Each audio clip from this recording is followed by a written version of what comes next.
অকণমান ভাল কৰি দি থকাৰ কাৰণে যোৱা 5টা বছৰত মোৰ চৰকাৰৰ দিনত কোৰ্টত কেছ হোৱা নাই, নতুনকৈ চাকৰি পোৱা ল'ৰা ছোৱালীয়ে কষ্ট পোৱা নাই, আৰু এটা সুন্দৰ ব্যৱস্থা এটা আমি অসম চৰকাৰৰ ভিতৰত আমি নিৰ্মাণ কৰিব পাৰিছো।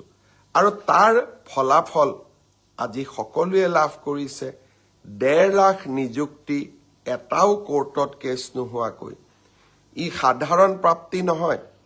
মোৰ আগত অসমত 14 গৰাকী মোতকৈ গুণী জ্ঞানী ব্যক্তিয়ে অসমৰ মুখ্যমন্ত্ৰীৰ আসনত অধিষ্ঠিত হৈছিল, কিন্তু কোনো এটা সময়তে 1.5 লাখ নিযুক্তিৰ প্ৰচেষ্টাই চলোৱা হোৱা নাছিল।